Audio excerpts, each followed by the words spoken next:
vocês devem ter percebido, né? A gente começou a gravar, então desde semana passada eu já tenho gravado e a gente disponibiliza, como isso já acontecia quando a gente fazia aula pelo Zoom, né? A gente grava e aí eu coloco, geralmente, eu sempre procuro pôr no mesmo dia da aula. Às vezes não é possível, porque não é tão simples, não é só pegar o link e jogar lá, tem todo um processo e tudo mais, mas geralmente eu consigo, inclusive na mesma noite. O que eu acho que é bom, porque você já pode, naquele mesmo dia da aula, já pode voltar ao assunto que foi discutido e tudo mais. Bom, alguém se lembra o que foi que a gente viu semana passada? A gente viu 2 capítulos, né? Obviamente, eu já vou compartilhar com você aí, ó. Olha aí. Deixa eu colocar. Opa, tem alguém pedindo para entrar. Ótimo. Olha o pessoal aí. Beleza. Que bom. O pessoal entrando, muito bom. Boa noite a quem entrou agora. Espero que você esteja bem. É o professor Lucas. Hoje nós vamos trabalhar sobre 2 capítulos da apostila, que é o que a gente tem combinado e tem conseguido fazer nos últimos encontros. A ideia é trabalharmos o capítulo 2 e capítulo 3 da apostila Anatomia e Fisiologia. Só que para a gente chegar lá no assunto, né, desses 2 capítulos, eu gostaria de perguntar para você se você lembra o que a gente viu na última aula. E aí você pode falar, não lembro, né? Mas eu já até, inclusive, deixei aqui, de certa forma, um spoiler para você, tá? A gente viu o último capítulo da apostila Desenvolvimento Pessoal, empreendedor como atendente de farmácia. Se vocês se lembrarem, a ideia, eu disse, eu tentei pelo menos deixar isso claro, a ideia desse capítulo da apostila, do capítulo 15 da apostila Desenvolvimento Pessoal, não é necessariamente que você seja um empreendedor, no sentido de ter um negócio, de ter uma empresa ou uma farmácia, sei lá, uma distribuidora, não. Não é essa a ideia principal. O que a gente viu nesse capítulo é que o empreendedorismo aqui, ou o ser empreendedor, o atendente de farmácia como empreendedor, é aquele funcionário, é aquela pessoa que trabalha no ambiente farmacêutico, que tem uma postura, uma conduta de empreendedor. É essa a ideia. Lucas, eu me lembro, enfim, eu conversei com uma pessoa depois que a aula terminou, e aí eu e essa pessoa, a gente estava conversando sobre o que seria um atendente de farmácia ter uma postura empreendedora.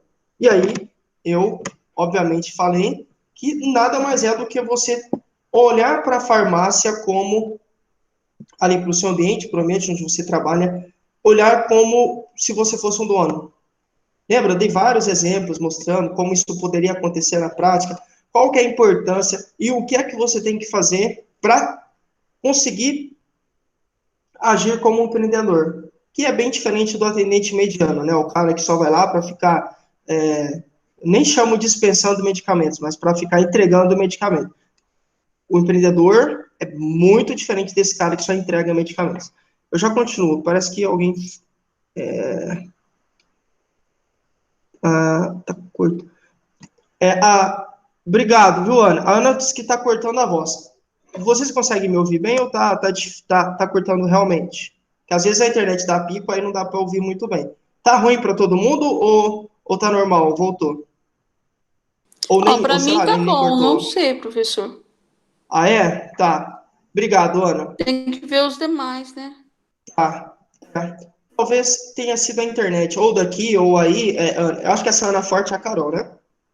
Carol, talvez foi aqui um pico ou aí na sua aí onde você está, tá? Mas a tendência é que isso melhore. Qualquer coisa você me dá um toque que a gente vai conversando, beleza? Então, o atendente de farmácia, isso, a Carol, né? Ótimo. Beleza, Carol, combinado então. Então, o atendente de farmácia como o empreendedor nada mais é do que essa pessoa que tem uma postura diferenciada dentro de um ambiente farmacêutico, que é aquele cara que lidera, aquele cara, aquela mulher, né, enfim, é o funcionário, é a pessoa que lidera, que se preocupa, inclusive, com fazer análises. Lembram-se que eu disse sobre a pesquisa de satisfação, olhar também para valores, por que não? Como os produtos, as mercadorias ficam dispostas dentro de uma farmácia. É aquela pessoa que se preocupa também com a satisfação do cliente, com a experiência que o cliente tem. Muitas vezes é aquela pessoa também que testa, que traz ideias, né, ou que leva ideias para o dono, ou para o gestor, ou o responsável técnico, que seja ali da farmácia. Essa é a pessoa. Esse é o atendente de farmácia que tem uma postura empreendedora. Por isso que, nesse caso aqui especificamente, o empreendedorismo não é abrir um negócio, mas assim tem muito a ver com uma atitude que você tem. Depois disso, depois que a gente terminou o capítulo 15 da apostila Desenvolvimento Pessoal, né, isso, aproveitando para reforçar, eu passei a prova na aula passada, algumas pessoas já me mandaram, e a quem não mandou ainda, se puder mandar, por favor, tá bom? Quem teve algum problema com prazo, é só mandar mensagem que a gente não tem problema, a gente acerta e, enfim, a gente tenta se ajustar, mas não se esqueçam de mandar a prova, beleza? Depois que a gente terminou o capítulo 15, a gente foi para o capítulo 1 da apostila Anatomia e Fisiologia. E eu me lembro que no início eu perguntei, olha, o que será que é anatomia? E aí a Ana Augusta, se eu não me engano, disse que ela falou, eu acho que tem a ver com dividir, gente, com o corpo, né, uma pessoa, dividir as pessoas em partes, algo assim. Então tem a ver com partes do corpo humano. Isso a gente pode usar para estudar, eu lembro que ela disse isso, e aí ela, inclusive, até deu a definição de fisiologia. Falou, mas aí fisiologia é diferente, tem a ver com o funcionamento do corpo e tudo mais. Exatamente. Então, só para lembrar, a anatomia nada mais é do que a gente... Nada, parece que é simples, né? Mas eu tento resumir. É essa a ideia sintetizada. A anatomia é uma parte da ciência, parte, principalmente da área da saúde, que estuda partes do corpo, ou que divide o corpo em partes, e aí olha para cada uma dessas partes para tentar entender como isso pode, de alguma forma, funcionar. Essa é a ideia, tá? Então, estruturar, seccionar, dividir o corpo em partes. E aí a gente deu vários exemplos, né? Inclusive, existem muitos tipos de anatomia. Lembra, a gente falou da anatomia macroscópica, microscópica, mesoscópica, falou sobre a regional, e aí foi falando de desenvolvimento, patológica, clínica, e falou uma série de anatomias, mostrando que para cada situação, os estudiosos, os cientistas, ou até mesmo os profissionais da área da saúde, ou os profissionais que trabalham de certa forma, com o corpo, né, com pessoas, e todos esses, a depender da sua necessidade, olhariam para um tipo de anatomia com mais carinho. No nosso caso, a gente vai olhar para a anatomia descritiva, e aí eu tentei deixar claro para vocês que a gente não vai fazer um curso profundo de anatomia, porque a ideia aqui é dar uma breve visão, é dar uma noção mesmo do que seria anatomia e fisiologia. Por isso que a gente vai descrever os sistemas, quais são os órgãos mais importantes, e por que é que são importantes, como cada sistema funciona, qual é o seu papel no organismo, e vez ou outra a gente vai associar esses sistemas. Então, vocês vão ver que, em algum momento, o sistema circulatório, ou o sistema circulatório se encontra com o sistema pulmonar. A gente vai conversar bastante sobre isso. Vai ser bem legal. Mas tem outros aí também que se comunicam, mas aí durante o curso a gente vai vendo. Certo? Então essa é a definição, ou foi a ideia do que a gente viu no último capítulo da aula passada, capítulo 1 da apostila Anatomia e Fisiologia. Hoje, a gente vai olhar para os capítulos 2 e 3. Capítulo 2, divisões do corpo. Capítulo 3, fisiologia e células e, de certa forma, sistemas, órgãos e organismos. Vai ser uma aula bem legal também. A partir de semana que vem, a gente já começa a entrar mesmo, definitivamente, em alguns sistemas. Se eu não me engano, a gente já começa a entrar em sistema ósseo, ok? Agora, hoje ainda é uma ideia mais geral. A partir de semana que vem a gente começa a fechar por sistemas. Sistema ósseo, se eu não estou enganado. No final da aula eu falo, mas acho que é sistema ósseo sim. Vamos continuar. Bom, então é isso que a gente vai... Professor, o capítulo 4 é o título Sistema Ósseo. Isso, ótimo, perfeito. Obrigado, Ana, exatamente. Então a gente vai olhar para o sistema ósseo, vai ser bem legal. E o 5 eu acho que é classificação. Vocês vão gostar. Inclusive, o que eu acho legal dessa apostila é que, muitas vezes, a gente consegue interpretar alguns fenômenos ou situações que acontecem no nosso dia a dia, simplesmente por ter essas informações aqui da apostila. Vocês vão perceber, acredito eu, é isso que eu espero, é isso que eu vou batalhar para fazer, vocês vão perceber que muita coisa do seu corpo, muitos comportamentos que você tem, ou, sei lá, sensações que você tem, muitas dessas coisas, desses sentimentos, sensações, podem ser explicados pela fisiologia ou pela anatomia. Então, quando você começa a olhar detalhadamente, de certa forma, né, para esses sistemas, você começa a linkar. Puxa, então é por isso que isso e aquilo acontece. Nossa, eu não tinha pensado nisso. E aí isso vai abrindo, de certa forma, a sua visão. Vai alargando, e você então tem mais capacidade para interpretar os fenômenos, seja na farmácia, né, lá na sua atuação profissional, ou às vezes até mesmo na sua casa. Então essa é uma ideia. Você olhar para as coisas que acontecem na farmácia, principalmente, claro, mas também, por que não, na sua vida pessoal, tentando, sabe, como se você colocasse uma lente. Já viu gente que usa lente? É como se você colocasse uma lente a partir dessas aulas, tentando olhar de forma mais anatômica e voltada mais para a fisiologia. É bem legal. Continuando.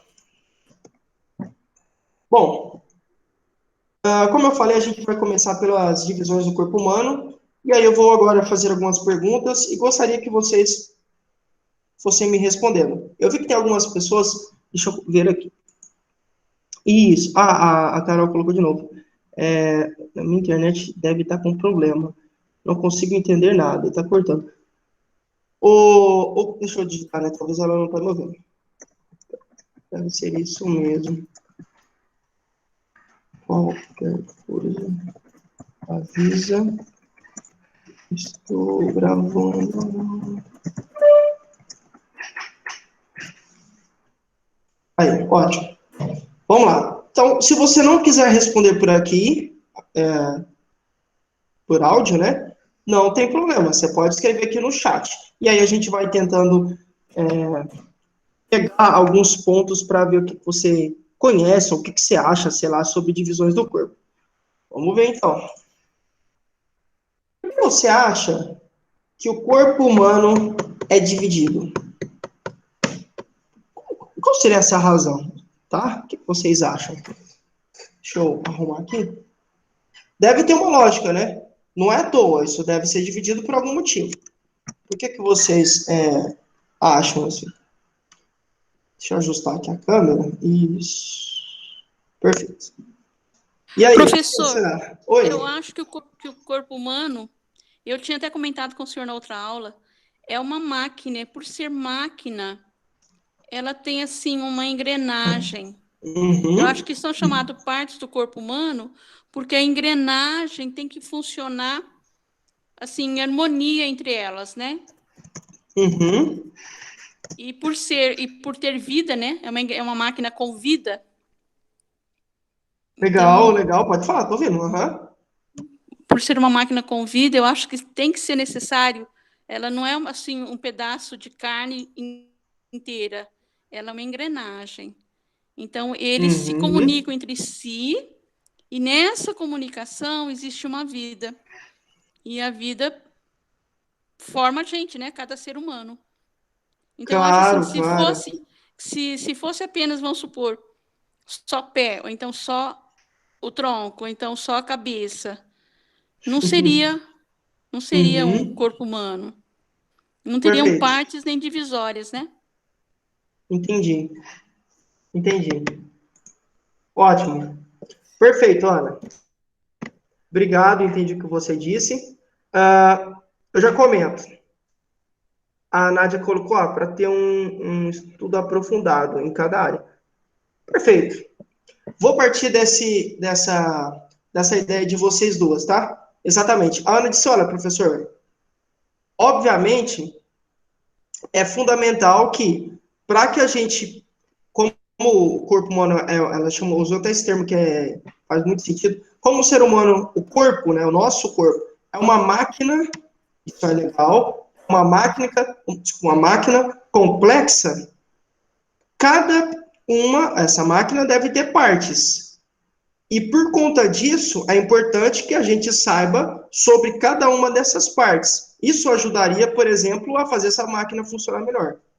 Faz sentido? Quando você tem um carro, bom, eu não tenho carro, né? Não tenho nem bicicleta ainda, nem nada disso. Mas eu tenho acho que todo mundo já conhece, né? Tem uma barra circular. Sabe aquela bicicleta antiga? A minha é 75. Barra circular 1975.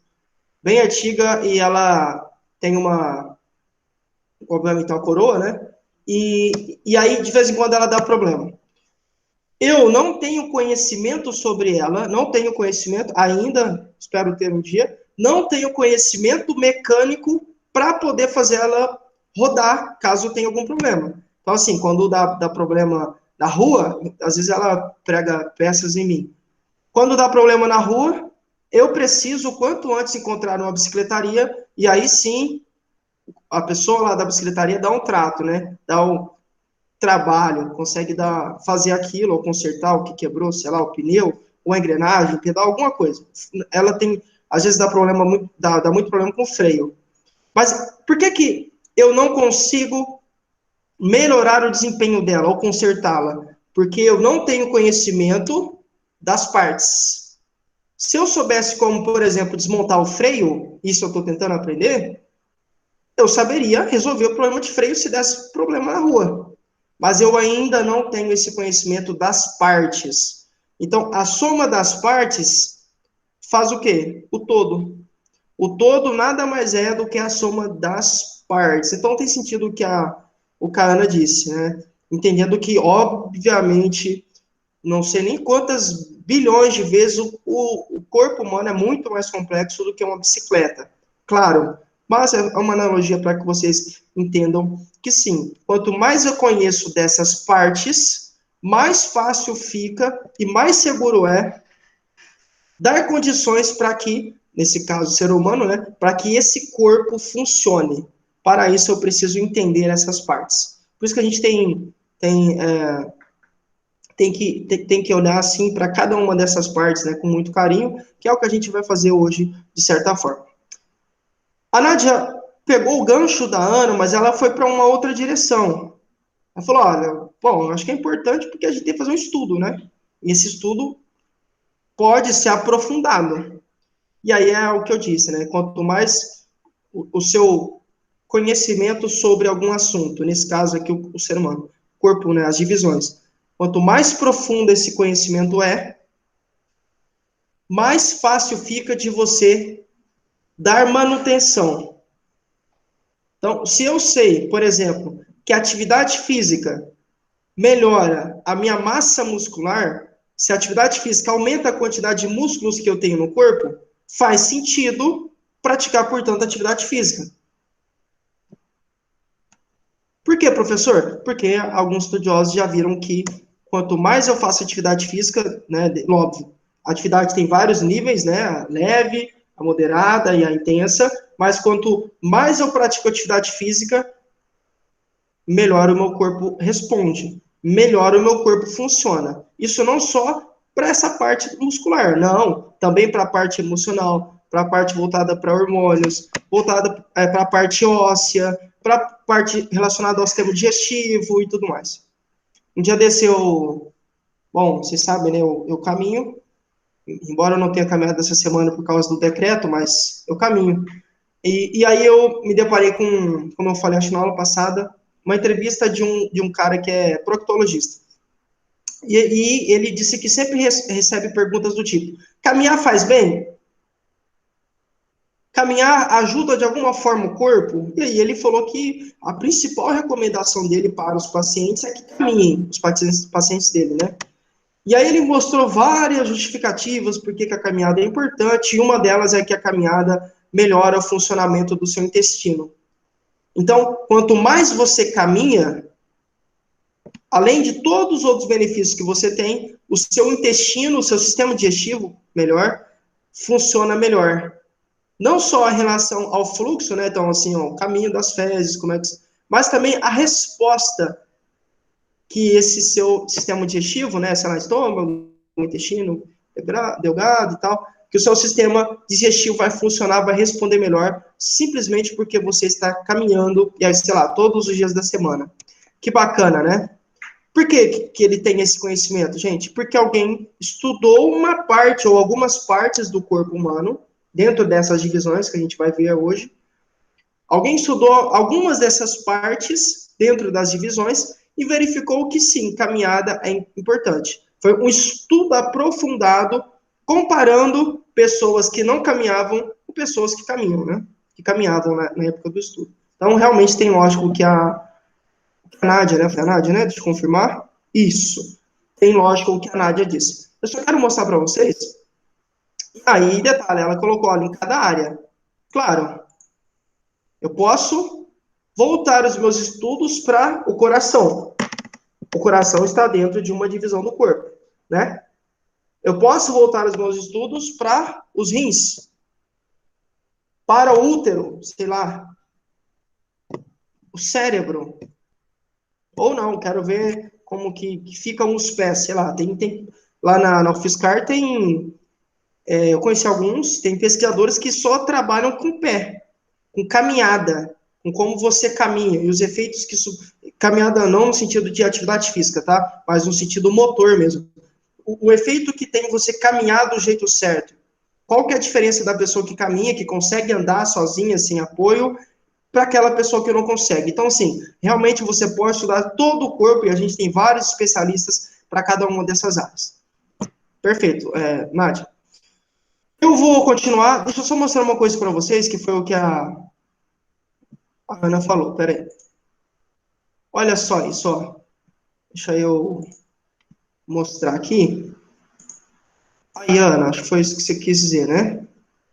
Dá para ver uma engrenagem? Vocês conseguem ver? Sim. Dá, perfeito. Ótimo. Então, você tem aqui uma engrenagem, né? E se eu, porventura, sei lá, se por algum motivo um dentinho desse aqui, ó, um elo, se quebra, algum pedacinho desse aqui se quebra, toda essa engrenagem apresenta falha. Porque uma depende da outra. Como no caso de bicicleta, de moto, ou sei lá, motor de carro, enfim. Cada pedacinho desse aqui, cada dentinho desse, entre aspas, dente, né? Cada pedacinho desse, cada dente, é fundamental para que você tenha o movimento perfeito, adequado e satisfatório desse sistema aqui. Isso não é diferente para o nosso corpo. A Ana falou que como se fosse uma engrenagem, né? É essa a lógica. Então, eu tenho uma engrenagem. De repente, se o meu coração não funciona bem, essa engrenagem não vai tão bem assim. Se eu tenho um problema, sei lá, nos pulmões, não vai tão bem assim. Se eu tenho um problema nas pernas, onde eu não consiga caminhar, um exemplo, essa engrenagem não vai tão bem assim. Se eu tenho um problema no sistema imunológico, meu sistema de defesa não é tão bom, sei lá, digamos que eu tenha contraído algum tipo de doença que joga o meu sistema de defesa lá para baixo. Problema em um dentinho, em uma parte do corpo, que consequentemente traz inúmeros problemas para toda a engrenagem, para todo o sistema. Então, realmente, pegando o gancho da Ana e da Nádia, tem todo sentido quando a gente olha para essa imagem, né? Que seria uma engrenagem.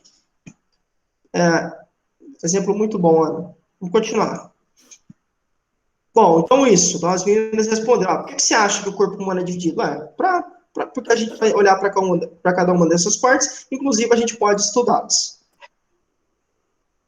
Olha só agora, a pergunta mudou. O que vocês sabem sobre divisões do corpo humano? Uma outra pergunta. O que é que vocês sabem?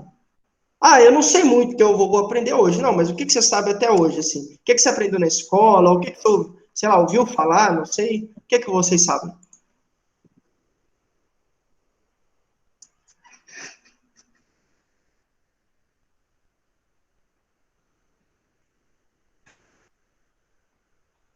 Ou não ouviram, sei lá. Então, falar, não, nunca ouvi, não, sei lá, não tem noção. Nunca me falaram sobre as divisões do corpo, sei lá.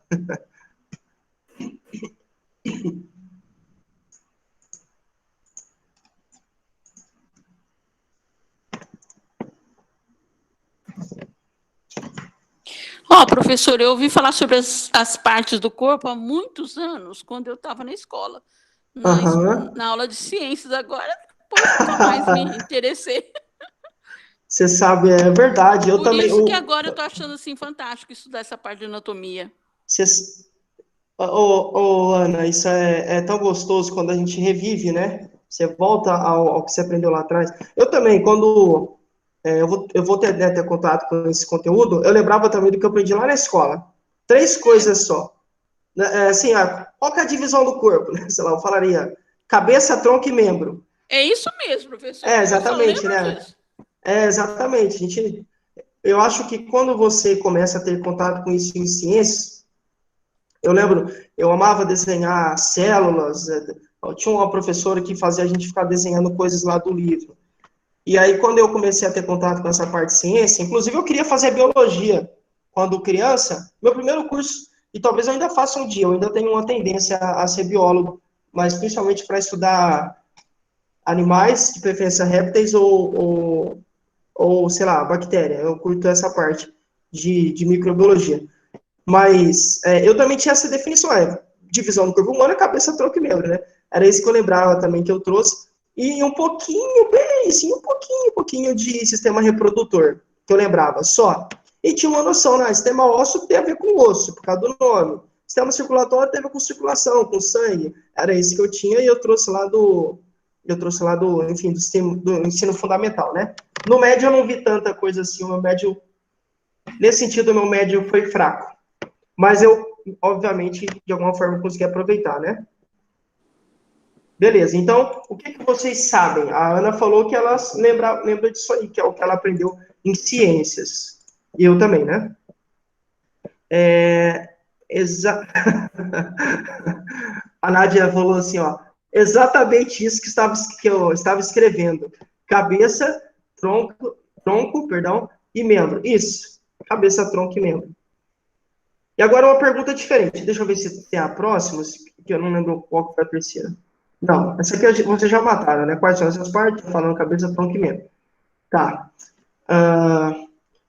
Por que é que vocês acham que é importante... Isso não está na apostila, tá? Isso é uma resposta, de certa forma, subjetiva. Até um ponto é subjetivo. Então, o que é a sua opinião, tá? Por que você acha que é importante ter cabeça? Porque a divisão é cabeça, teoricamente essa é a divisão, né? Cabeça, tronco e membros. A gente vai ver que tem mais um pedacinho aí que normalmente a gente não fala. Mas por que é importante ter cabeça? Essa pergunta parece Por causa esdrúxula, do né? cérebro, professor. Por causa do cérebro, perfeito. Para proteção do cérebro, a Nádia disse. Exato. Para que Você já mais? imaginou? Isso é Mas um você já ponto. pensou ter o resto sem a cabeça, professor? A gente vai parecer mula sem cabeça, professor. Ou zumbi, né, de Resident Evil. Ó, a turma, hoje em dia a Uma galera brincadeira, gosta. gente. A galera, como é que a turma chama? The Walking Dead, né? É. Mas, Ana, é verdade. Bom, uma opção é porque você tem um cérebro aí. Isso. O que mais? É verdade. Correto. Ana e Nádia corretas. Onde é que você consegue ver as coisas?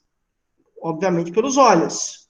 E os olhos ficam na Na cabeça, cabeça. na face, Professor, exatamente. mas então a gente precisa estudar a cabeça porque tem a visão, tem o olfato, tem o tato.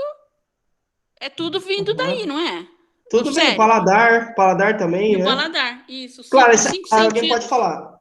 Aí alguém pode falar assim, mas não preciso de ver para viver. Eu não preciso da visão para viver, é verdade. Mas aqui a Não, gente está mas considerando um organismo saudável, que não tem nenhuma doença, então Esse é o Completo, nosso né? ponto de partida. É isso.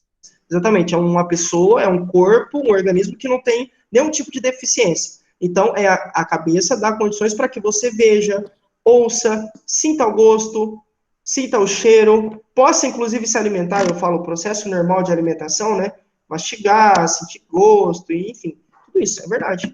Também é por aqui que a gente respira. Ok? A cabeça também tem muito a ver com, aí é uma questão mais, não tão biológica, né, mas é importante também a gente falar. A cabeça também tem um papel importante na autoestima. Tem um papel importante também na autoestima, o cabelo, cílios, um batom, a pele, enfim, e por aí vai. O Cláudio falou assim, olha, na faculdade, eu me lembro mais ou menos, mas o corpo humano é dividido em cabeça, pescoço. Exatamente, Claudinei. O Claudinei colocou uma pimentinha aqui, ó. Exatamente, era aí que eu ia chegar, Claudinei, exatamente. Tem o pescoço também, né? Geralmente, e isso não é erro de vocês, tá? Eu também aprendi, a gente aprende assim mesmo. Cabeça, tronco e membro. Mas se eu só olho para a cabeça, tronco e membro, tem que ter alguma coisa que vai ligar a cabeça e o tronco, né? Senão a cabeça fica flutuando, né? Tem alguns desenhos gibi que tem cabeças assim que ficam flutuando, mas no nosso caso isso não é real. Então tem ali mais uma parte que não é muito falada, que linka, que faz a conexão entre a nossa cabeça e o nosso tronco, que é o pescoço, justamente o que o Claudinei disse. Perfeito, Claudinei, muito bom. Então é isso, gente. A cabeça é importante para essas questões. Tem muitas outras, mas vamos parar por aqui. Ok. E o pescoço? Agora é uma outra parte, uma outra divisão. Importância do pescoço. Eu vou falar dele, né? Mas o porquê que ele é importante? Se é que ele é importante, sei lá. Você pode. Ele segura a cabeça, professor. Não complica, professor. Ele segura a cabeça. Sustentação, exatamente. Os meninos, a Ana, né, e o Vladimir colocaram, sustentação, é isso. Tá, que ele sustenta. Tronco. E tronco, galera? Tronco como um todo, tá? Tanto o tórax quanto o abdômen, é como um todo mesmo o tronco. A gente vai ver que o tronco é dividido em 3 partes: tórax, abdômen e pelve. Mas a gente vai chegar lá na aula de hoje. É importante porque aqui você tem grande parte dos órgãos, né, das vísceras. É aqui, justamente aqui que você vai ter. Então, o seu coração fica nesse pedaço, fica no tronco. Obviamente. O Claudinei respondeu aí. Isso, exatamente. Ó, sistema respiratório, e aí ele se refere aos pulmões, por exemplo, né? Digestivo, intestino, tá, tudo mais. Cardíaco tem a ver com o coração, com as artérias, e isso, exatamente. É aqui. Se a gente for olhar para. A Nádia falou, olha, eu acho que é pela mesma função da cabeça. Proteção faz sentido, porque o tórax protege quem? Como o Claudinei colocou. O Claudinei falou sistema respiratório. O tórax protege os pulmões. É como se tivesse uma caixa protegendo um tesouro. Por exemplo, os pulmões, né? Perfeito. Se a gente for olhar agora para outras divisões, membros superiores e inferiores, a gente também tem um papel fundamental, né? Os superiores, de certa forma, os inferiores, perdão, membros inferiores, pernas, coxa, panturrilha, permitem que você se desloque, que você fique em pé, sei lá, que você caminhe, que você corra para frente, para trás, para um lado, para o outro, salte, enfim. Permite que você, sem auxílio, e aí, lembrando, a gente está considerando uma pessoa, um organismo saudável, que não tem nenhum tipo de deficiência, tá? Então, permite que você caminhe, que você ande. Você só faz isso porque tem membros, nesse caso, né, pensando no organismo saudável, sem deficiência, você só caminha porque você tem essas pernas aí que auxiliam você na deambulação, no processo de caminhar, de andar e tudo mais. Membros superiores, óbvio, tem a ver também com a alimentação, lógico, né? Você pega o alimento para poder comer, mas não é só isso. Principalmente, né? Tem sim a alimentação, mas tem a ver também com higiene, tem a ver com autoestima. Então, você se arruma, por exemplo, você coloca roupa, você se veste, você toma banho, executa as suas atividades do trabalho por conta das suas mãos, do seu braço, né, enfim, do antebraço, por conta dos seus membros superiores também, somados ao tronco, ao pescoço, à cabeça e aos membros inferiores. Percebem? Esse tipo de pergunta, às vezes, parece meio idiota, né? Falam, pergunta boçal, pergunta meio boba. Mas é justamente dessas perguntas que aparentemente são simples que a gente consegue, de alguma forma, ter respostas para muitas coisas que acontecem no nosso dia a dia. Tá? Por exemplo, na faculdade, eu tive a oportunidade de fazer parte de um grupo de pesquisa, até hoje, né, eu faço parte ainda, de um grupo de pesquisa fantástico, e aí lá as pessoas estudam coisas diferentes, mas, de certa forma, todo mundo olha para cuidador. E, assim, para várias áreas do cuidador, sei lá, para sono, nutrição, alimentação, força, enfim, questões emocionais, vários itens, várias variáveis relacionadas ao cuidado. Quando a minha orientadora perguntou o que eu queria fazer, eu falei para ela, olha, beleza, eu quero também trabalhar com cuidador, até porque foi por isso que eu, naquela época, né, que eu tinha começado a fazer o curso, que eu gostava dessa área voltada para a questão humana e tal. E aí ela perguntou com o que eu queria trabalhar. Eu falei, olha, eu quero trabalhar com cuidador. E ela falou, olha, eu tenho... Aí ela me apresentou os projetos que ela tinha relacionados ao cuidado, ao cuidador. E uma dessas áreas trabalhava com a cognição, que é o que eu falo aqui, que, de certa forma, é a habilidade, a capacidade que você tem de coletar, armazenar, trabalhar, lidar e interpretar informações do seu dia a dia. E aí ela começou a falar, tem isso e tal. Eu falei, não, tá bom, eu quero trabalhar com apoio social, com cuidador de idosos e quero também trabalhar com processamento cognitivo. Aí ela, não, beleza, a gente já tem gente fazendo isso e tal. Aí quando a gente foi escrever, por isso que eu falo para você que às vezes uma pergunta aparentemente boçal, uma pergunta assim, boba, sabe, bobinha, pode ser a chave para você descobrir grandes coisas. Quando ela perguntou o que eu queria estudar especificamente, qual que era a minha pergunta de pesquisa é a dúvida que você quer responder durante ali o projeto, né? E eu falei para ela, olha, eu quero ver uma coisa. Será que cuidadores idosos, ou seja, idosos cuidadores, né? Idosos que cuidam de outros idosos. Será que esses idosos que cuidam de outros idosos têm um processamento cognitivo melhor ou pior dos idosos que não cuidam? Então, resumidamente, eu quis entender o quê? O cuidado tem influência na forma que eu vivo? Será que cuidar piora a minha memória? Cuidar, será que piora a minha concentração, minha atenção? Pergunta boba, simples. Na hora, eu fiz isso no grupo de pesquisa, a turma na hora já falou, assim, algumas pessoas falaram, não, isso aí a gente já tem, a literatura mostra que sim, que cuidado piora e não sei o que. Eu falei, olha, eu não sei se é tão certo assim, eu não afirmaria com tanta veemência, né? Enfim, aí resultado estudei, passei 3 anos estudando isso, e a gente viu no final de tudo que no final do estudo, depois de 3 anos, a gente, com um grupo, eu estudei 44 idosos cuidadores e 44 idosos não cuidadores. No final do curso, no final desse tempo, desse período aí, eu vi que, na verdade, o cuidado não influencia, no meu estudo, negativamente no processamento cognitivo. O que significa, Lucas? Que cuidar não necessariamente é algo ruim para o seu corpo. Por quê? Porque quem cuida tem que, por exemplo, se lembrar do horário de dar remédio, certo?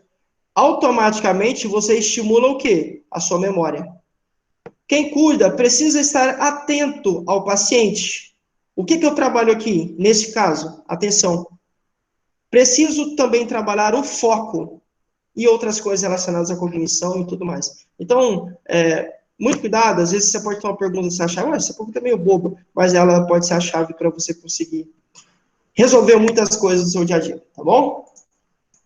Então, essas partes, essa era a pegadinha, o Claudinei matou, pescoço, né? Falta o pescoço, então é cabeça, pescoço tronco e membros. E aí, membros superiores, membros inferiores. Bom, então, os estudos do corpo envolvem algumas características, a gente já viu algumas na semana passada, características relacionadas a questões biológicas, mas não só, né? Mas nesse caso aqui dessa apostila, a gente vai focar mais na biológica. Então, existem algumas características biológicas. Os estudos já mostraram isso.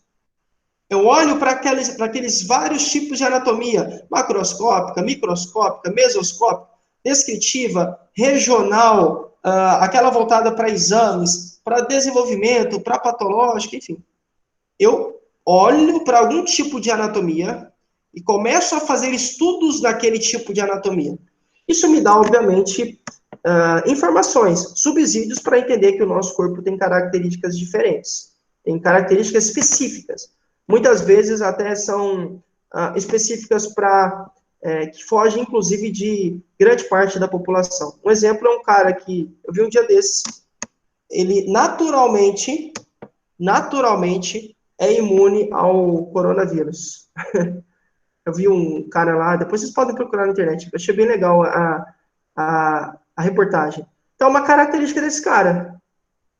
Mas como é que souberam? Fazer exame, né? Fizeram exames e os resultados mostraram que ele é imune. Então, aqui a gente já começa a trabalhar anatomia e também fisiologia, que é o que a gente vai ver na aula de hoje, para entender que essa pessoa, que é diferente de, sabe Deus quantos por cento da população, né? A maioria esmagadora da população. Ele é muito diferente. O cara é imune, sem vacina, é imune ao coronavírus. Só que essas características do corpo, né, de forma geral, mas também de forma detalhada, e em particular, as minhas características, as características do meu corpo e as características do seu corpo, quando agrupadas, podem ser chamadas de partes do corpo. A gente já viu isso, né? Essas partes são separadas por regiões. Professor, desculpa te cortar um pouquinho. Esse rapaz é imune? Como descobriram isso? Porque fizeram vários exames nele. Vários exames. E aí, Então tem que usar o sangue dele para curar todo mundo. Então, exatamente. É isso, Ana. É isso que os pesquisadores querem fazer. Exatamente isso. Tentar sintetizar de alguma forma o sangue dele, fazer alguma coisa com o sangue dele, para tentar replicar. É isso que a galera. Esse justamente foi o pensamento. Falou: peraí, se esse cara é imune, por que a gente não tenta de alguma forma fazer alguma coisa com o sangue dele para a gente começar a colocar no pessoal? Vacina com o sangue dele, professor. Então, foi isso que tentaram fazer. Tentaram não, né? Estão tentando fazer, desenvolver pesquisas em cima do sangue dele para conseguir ajudar a humanidade como um todo, né? É verdade. Uma outra questão, não é o objetivo da aula, mas tem a ver também. Ainda ontem eu via sobre o fungo negro, que é uma condição lá que está pegando uma parte da galera da Índia que está com a nova cepa, né? A nova variável. E aí, esse fungo negro, inclusive já tem alguns relatos, provavelmente, já tem aqui no Brasil também alguns pacientes com Covid que tem esse tal fungo negro aí. Que às vezes, se não cuidar, pode inclusive causar mutilação, né? Tem que amputar partes do corpo e tudo mais. E aí, um especialista famoso, um infectologista famoso aqui do Brasil, vários já comentaram, mas tem um que é famoso, que é o Eduardo Springs. Ele estava falando que, na verdade, o fungo já reside, muitas vezes, no nosso corpo. Professor, então por que tem gente com Covid que tem isso e tem gente com Covid que não tem esse fungo negro? Por que ele se manifesta em algumas pessoas e em outras não? E aí o Eduardo, esse médico, disse que ele nada mais é do que uma resposta do seu organismo. Se a sua imunidade cai, se as suas defesas caem drasticamente, e a Covid pode fazer isso, se as suas defesas, se o seu sistema imunológico sofre um impacto muito grande e fica frágil, esse fungo se aproveita, ele é um oportunista, né? Se aproveita, se instala e começa a se multiplicar, e aí você tem inúmeros prejuízos, enfim, aí não é o objetivo da aula. Mas é mais uma vez mostrando a importância de olharmos para a questão da anatomia e da fisiologia. Legal, né? E aí tem várias considerações que fizeram sobre esse fungo, mas a ideia é que ele já existe, está no ar, então você pode respirar e colocar ele para dentro de você. Só que ele não vai ter efeito se você tiver com a sua imunidade show, tá tudo bem. Agora, se você tiver com a imunidade baixa, assim como outros agentes, né, se aproveita dessa condição e se instala, e aí, enfim, aí você tem um quadro, tá? Chama fungo negro porque ele deixa a pele da pessoa escura, né, por conta da necrose, ele começa a matar o tecido, você começa a perder parte do seu corpo. E aí, muitas vezes, essa pessoa, obviamente, tem que ser submetida à cirurgia para amputação. Ok? Vamos continuar. E aí, óbvio, se essas partes do corpo, quando são separadas, de alguma forma elas conseguem nos auxiliar nos estudos, que foram foram exemplos que eu acabei de mencionar. Não só nos auxiliam nos estudos, como a Nádia bateu bastante nesse ponto, né, desde o início da aula, mas também nos ajudam a interpretar determinadas situações e condições do nosso cotidiano. E aí tem aqui, né, um exemplo, você tem cabeça, pescoço, tronco, e aí vejam aqui o tronco, ó. Olha o tronco aqui, ele tem divisões, tá vendo? Olha que legal, aqui, ó. Tronco tem duas partes, a gente vai ver que tem uma terceira por aqui, que é a pelve. Mas, ó, aí você tem os membros superiores, membros inferiores. Figurinha legal, achei diferente a menininha, pra gente conseguir lembrar. Vamos começar a falar um pouco sobre a cabeça. Agora a gente vai pegar e dar informações gerais sobre cada uma dessas divisões. Cabeça, pescoço, tronco, membros inferiores, membros superiores. Cabeça é a parte superior do esqueleto, claro, né?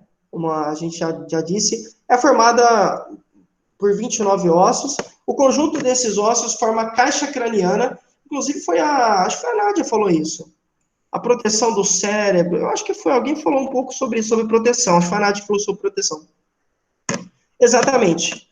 Aqui, na cabeça, eu tenho uma imagem bem mais bonita do que essa aqui, tá? Mas vejam, por que às vezes quando você dá uma pancada, você bate a cabeça, você vai pegar alguma coisa debaixo da mesa, e você bate a cabeça e o seu cérebro não é afetado? Porque você tem algo, é como se ele estivesse dentro de um cofre, né? Literalmente de uma caixa. Por isso que a gente chama isso de caixa craniana. Fica escondido, envolto, ali imerso, fica ali escondidinho, ali protegido por essa caixa craniana, que é, evidentemente, formada de ossos. A gente vai ver aqui algumas... Como isso acontece na prática. Eu vou mostrar para você. No crânio, encontramos um osso frontal, 2 ossos temporais, e aí você tem lados inferiores e laterais, eu vou mostrar onde isso fica. Opa, acho que tem alguém pedindo para entrar. Aí, ótimo. Você tem um osso frontal, você tem também 2 ossos temporais, eu vou mostrar onde fica isso, eu tenho uma imagem. Um occipital, que fica atrás do crânio, e 2 parentrais, que ficam do lado superior do crânio. Nome feio, estranho, mas dá para você entender quando você olha para a imagem. Esses ossos se encontram e, então, formam a sutura coronal, sagital, lambidoide e lâmina.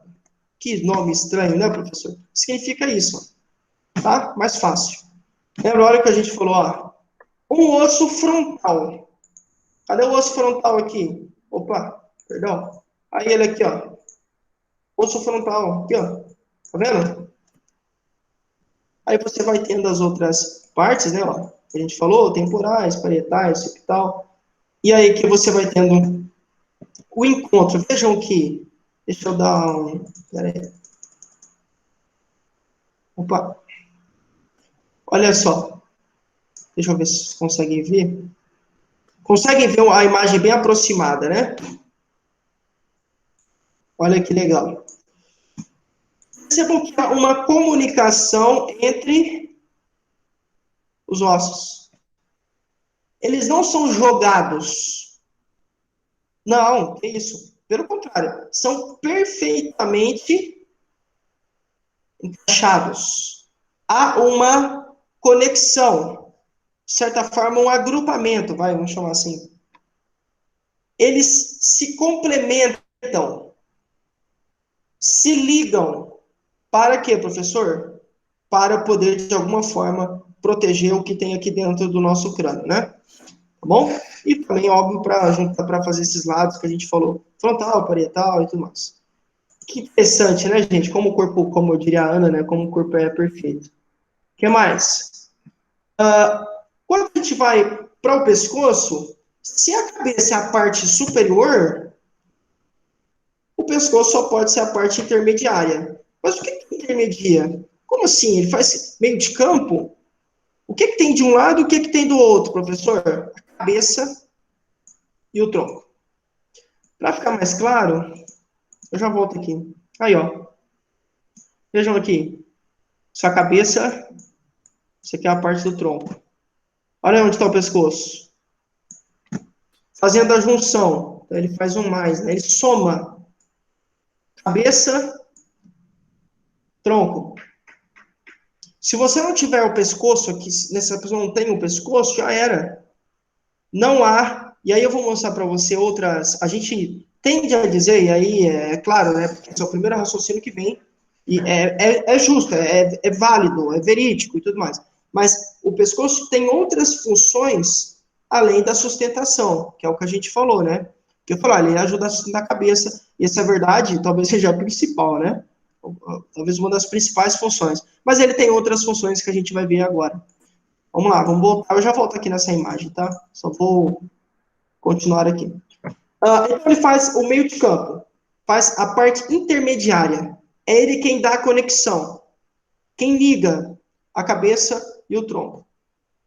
Também é aqui onde? No pescoço, que encontramos importantes glândulas. Aí você tem tireoide, timo, paratireoide, que produzem hormônios. A gente vai falar especificamente sobre o sistema endócrino, que é esse dos hormônios. Um dos últimos capítulos, se eu não me engano, é o penúltimo. Eu acho que é o penúltimo capítulo. O último é reprodutor, se eu não estou enganado, e o penúltimo é sistema endócrino. Então, a gente vai ter um capítulo só para falar disso. Fiquem tranquilos para falar qual que é o papel do sistema endócrino. A gente vai mencionar alguns hormônios, claro, não todos, porque o objetivo é falar do sistema endócrino, mas a gente vai mencionar, sim, alguns hormônios e tudo mais. Tá? No pescoço. Aqui você tem, por exemplo, uma glândula, né, que é tão importante, que é, por exemplo, a tireoide, que auxilia na produção de alguns hormônios que são fundamentais para o nosso corpo. Que lindo, né? Uma pequena parte, muitas vezes esquecida, no caso do pescoço, deixada de lado, tem um papel tão importante. Não só faz a conexão da cabeça e do tronco, mas também permite que o nosso corpo produza alguns hormônios que são fundamentais, inclusive, para a nossa existência, ou para que a gente, pelo menos, tenha saúde. Além disso, né, não bastasse, também é aqui que a gente tem alguns vasos sanguíneos. Obviamente que vão levar o quê, gente? Sangue para o nosso cérebro e para as outras partes, por exemplo, da nossa cabeça, né? Olhos e boca, enfim, que levam sangue, que irrigam a parte superior do nosso corpo, no sentido de cabeça, né? A parte superior. Que bacana, né? Então, vê, a gente aprendeu aqui, ó, não, cabeça sustenta, e essa é a primeira definição, a primeira função que a gente tem quando pensa no pescoço, mas ela também, além de sustentar a cabeça, ela também faz a junção / conexão entre cabeça e tronco, também é nela que a gente tem a produção de alguns hormônios, também é nela que a gente tem alguns vasos e artérias, enfim, que passam para irrigar a cabeça, que levam sangue para a cabeça e, portanto, abastecem de sangue, né, todos os nossos órgãos e estruturas aqui da nossa face, né, da nossa cabeça como um todo. Puxa, que legal, né? Aparentemente algo tão simples, né, mas que tem sim o seu papel que é fundamental. Tá aí, ó. Esse é o cara, né, o pescoço. Só que não para por aí, né? A gente vem de cima para baixo. Cabeça, aqui a gente tem a central do corpo, cérebro, essa central maravilhosa, essa máquina, pegando o exemplo pegando a palavra da Ana, né? Aqui você tem a central, cérebro fantástico. Logo a gente vai falar de sistema nervoso, sou suspeito a falar, eu gosto muito. Mas depois da cabeça, a gente viu também que tem outras funções, né? A Ana olhou para os 5 sentidos, a Nádia também falou sobre proteção, enfim, a gente foi falando algumas coisas. Depois dessa cabeça, você tem o pescoço, e a Claudinei falou sobre a sustentação, as meninas também falaram sobre elencar e tudo mais. Depois você tem o tronco. Aqui a brincadeira fica mais interessante, né? Perdão da expressão. Geralmente, algumas pessoas olham para o tronco só considerando uma parte. Bom, cabeça, tronco e membros. Então, o tronco, ele se subdivide, vai. Você tem subdivisões, outras divisões dentro do tronco. Quando algumas pessoas mencionam, falam sempre, né, geralmente, tórax e abdômen. Há existem alguns estudos ou algumas vertentes, digamos assim, alguns especialistas que também preferem dividir em partes. Então, o tronco seria dividido, para a aula de hoje a gente vai adotar que o tronco é dividido em 3 partes, tá? Tórax, abdômen e pelve. Obviamente, eu trouxe imagens e trouxe também informações sobre cada uma dessas partes. Então, cabeça, pescoço, tronco. Dentro do tronco, tórax. No popular, a gente chama o tórax de peito. Tá? O jovem estava dirigindo a moto e bateu o peito no carro. Peito. Aqui, o tórax. Eu vou mostrar uma foto. Mas o tórax tem a ver com essa parte mais superior, onde tem a proteção dos pulmões, como os meninos mencionaram. Abdômen, no popular, a gente chama de barriga, tá? Barriga, e a pelve é uma região mais embaixo que eu vou mostrar para vocês, onde você tem o encaixe, por exemplo, dos membros inferiores e outras coisas aí. Seguindo, tá? Então, a partir de hoje, para essa apostila, se porventura, em algum momento da apostila, eu citar pelve ou região pélvica, não se esqueçam que seria uma terceira parte do tronco. Cabeça, pescoço, tronco. Subdivisões, tórax, abdômen e pelve, tá? Vamos continuar. Vamos começar, então, falando sobre o tórax. Eu deixei aqui, ó, de preto, para você não se perder, tá? Tórax. Vamos ver o que é esse cara, né? Qual que é o papel dele aqui? Vamos lá. Tórax. Parte superior do tronco. Deixa eu já mostrar para você o porquê, senão você vai ficar, como assim parte superior? Aqui, ó. Isso, ó. Tórax.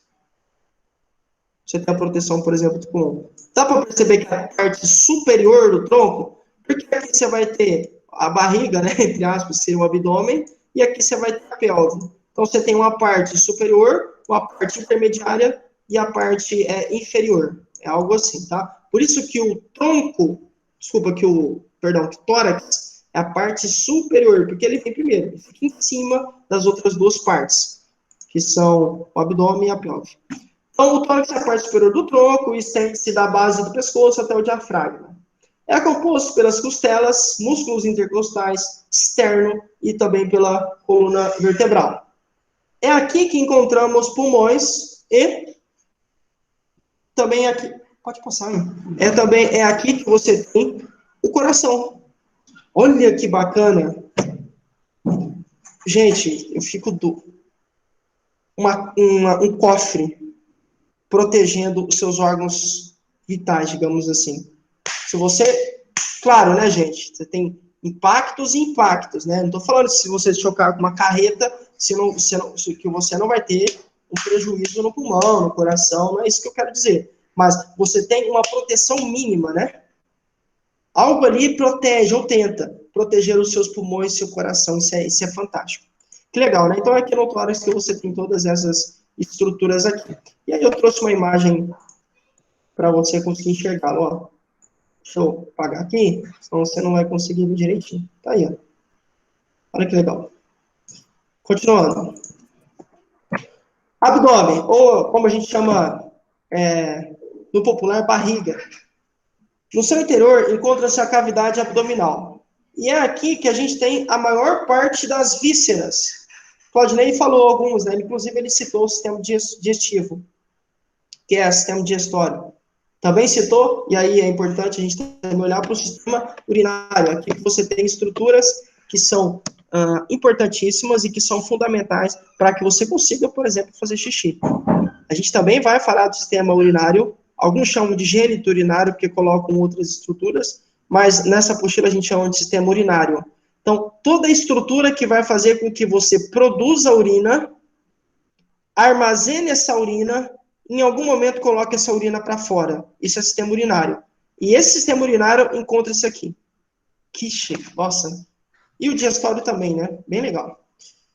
E, claro, ele é dividido em regiões. Eu trouxe aqui alguns exemplos para você, mas a ideia é só para você mesmo, para você ver, tá? Como se fosse a título de curiosidade. Não necessariamente eu vou pedir isso aqui na prova, claro que não. Isso não é o objetivo do... Professor, Oi? quando o senhor voltar lá para o SEBRAC, como é que chama mesmo o nosso esqueletinho lá? O Dr. Fantomas. Fantomas. Poxa, Fantomas. Ele podia estar aí agora na sua casa, hein? Então, daria para mostrá-lo, né, Ana? Daria para mostrá-lo. Podia estar aqui. É o Dr. Fantomas. Ele é meu mentor. Mas a próxima, quando der, eu vou mostrá-lo. Mas é verdade, você está correta. Ei, Ana, você não perde uma, hein? Que isso, professor? Foi sem querer. É porque eu lembrei do esqueletinho. Inclusive o workshop eu dou de lá, assim, ele fica ao meu lado, né? É verdade, você está correto. Então, o abdômen pode ser dividido em vários pedacinhos, né? Tem subdivisões, que a gente chama de regiões do abdômen, tá? Isso aqui é mais a título de curiosidade, novamente, eu não vejo, a não ser que você tenha interesse, lógico, né? Mas a ideia mesmo aqui é que você tenha uma orientação de que, olha, o tronco é dividido em 3 partes principalmente. Essas subdivisões, regiões aqui do abdômen, depois você pode pegar e estudar se você quiser, mas não precisa decorar, porque eu não vou pedir isso aqui na prova. Para mim é muito mais algo relacionado à curiosidade do que qualquer outro objetivo. E temos agora a terceira parte. A gente foi para o tórax, que é a parte superior do tronco. A gente foi para o abdômen, que seria a parte, de certa forma, intermediária, ali a do meio. E agora a gente foi para a parte inferior, que é a parte que fica mais embaixo. Conhecida como pelve. É aqui que se inserem os membros inferiores e se apoiam uma série de músculos que são ligados ao movimento. Olha aqui. Aqui você vai ter o encaixe, né? Deixa eu pegar aqui, ó. Aqui você vai ter o encaixe da perna, por exemplo, ó. As duas pernas. Perna esquerda e perna direita, A pessoa está diferente. Perdão, a pessoa está diferente para a gente, por exemplo. Olha que bacana. Importantíssimo, porque aqui essa é a região, né, que vai dar a junção, que vai permitir que as suas pernas, seus membros inferiores se conectem. Quem seriam, professor, os membros superiores? Então, a gente já viu cabeça, pescoço e tronco. Tronco dividido em 3, tórax, abdômen e pelve. Agora a gente vai para os membros superiores, que são outras, né, que fazem parte das divisões do corpo. Os superiores são formados, lembrando, gente, superiores vem de cima. Braço, antebraço, mãos superiores. São formados pelos ossos, a cintura escapular, clavícula, braço. Eu trouxe uma imagem aqui para você visualizar. Braço, antebraço, punho. Vamos ver quem são esses membros superiores. Olha aí, ó. Aqui. Todos aqueles itens que eu falei, ó, estão presentes aqui, ó. Tá? Beleza? Olha que legal. Continuando. Ó. Interessante, né? Muitas vezes a gente... Eu sei, isso acontece naturalmente, mas às vezes, olha isso aqui que interessante, né? Às vezes a gente chama de braço tudo, né? Mas olha, tem uma região específica que a gente habitualmente chama de braço, uma outra que chama de antebraço e, óbvio, a mão, né? Mais uma curiosidade. A gente chama tudo isso aqui de braço, né? Então, deixa eu apagar aqui. Você pega tudo isso aqui de braço. Ó. Não, o braço sai lá da clavícula e desce até aqui na minha mão, até no meu pulso, sei lá. Tudo isso aqui é o braço, professor. E aí a gente vê, por exemplo, aqui nessa imagem que mostra o nome dos ossos, né, dessas divisões dos membros superiores, você consegue perceber que, na verdade, o braço é aqui. Essa outra parte, que faz a junção, que compõe com a mão, seria o antebraço. Bom, membros superiores são esses aí, como eu já disse, que nos auxiliam a executar as atividades do dia a dia. Principalmente as atividades relacionadas a maior habilidade, eu diria. Coisas que têm mais a ver com detalhes. Por exemplo, comer, sei lá, digitar. Pode até ser porque não fazer comida. Você consegue desempenhar as suas atividades utilizando as suas mãos, portanto, os seus membros superiores. Lembrando, a gente parte de um pressuposto de que a pessoa que a gente coloca aqui na aula é sempre uma pessoa saudável, que não é amputada, né, que não tem nenhum tipo de deficiência e tudo mais. Membros inferiores. A gente já viu superiores, agora são os inferiores. Vamos ver quem são esses caras. Formados pela cintura pélvica, olha aqui a palavra. Coxa, perna, pé. São mais resistentes que os superiores, claro, porque tem uma perguntinha. Isso aqui é só uma curiosidade mesmo, tá? Por que vocês acham, meninas e meninos, por que vocês acham que tem essa frase aqui no slide? Olha, os membros inferiores são mais resistentes, são mais fortes, aguentam mais do que os membros superiores. Os inferiores são mais fortes do que os superiores. Por que será que isso acontece? Tipo assim, por que você acha que tem que ser assim? Sei lá, você concorda com essa frase? Não concorda? Acho que é por causa do equilíbrio do corpo, não é não, professor? Por conta do equilíbrio, a Ana disse. Pode ser, pode ser. Para sustentar os demais membros, então, eles são mais fortes para sustentar os demais membros acima. Não sei. Sim, inclusive, Ana, sustentam o peso do corpo todo, né? Então, aí seria o equilíbrio, né? Por isso que ele é forte, porque ele é o equilíbrio do corpo. Não só, porque o equilíbrio também tem a ver com o tônus muscular e tudo mais, mas sim, eles nos auxiliam a ter um bom equilíbrio, com certeza. Quanto mais forças você tem na perna, mais equilibrado, teoricamente, mais equilibrada você é. Porque equilíbrio é você conseguir... Tem dois tipos de equilíbrio. O equilíbrio é uma coisa só, mas significa você conseguir ficar na mesma posição por um determinado tempo. Isso é equilíbrio. Ficar na mesma posição, me movimentando ou parado, na mesma posição por um determinado tempo. Para que eu tenha equilíbrio, eu preciso vencer a força gravitacional. Tem que vencer a gravidade. Vejam, essa caneta é um lápis, na verdade. Esse lápis aqui, ó, vou mostrar para você. Ó, esse lápis. Se eu solto ele, ó, vou soltar. Não pode deixar o lápis, a ponta cair, ó. Soltei. A gravidade puxa para baixo.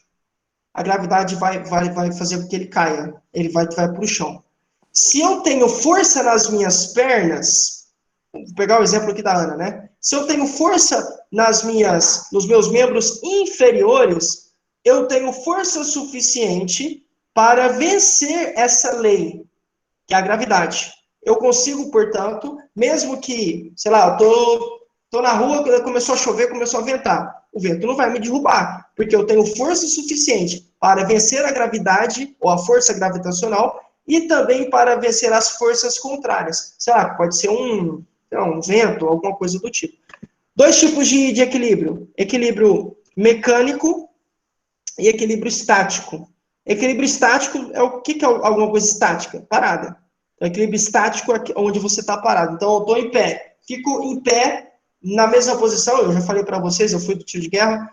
Então, fico na mesma posição por 30, 40 minutos, 1 hora, sei lá, 2, 3 horas. Na mesma posição, em pé. Não caio. Teoricamente, né? Tem atiradores que caem, mas se você fizer do jeito certo, você não vai cair, você não vai desmaiar. A não ser que você fique muitas horas lá, mas 2 horas não... Se você conseguir fazer do jeito certo, você não cai. Mas, teoricamente, o equilíbrio estático é você conseguir ficar na mesma posição parado.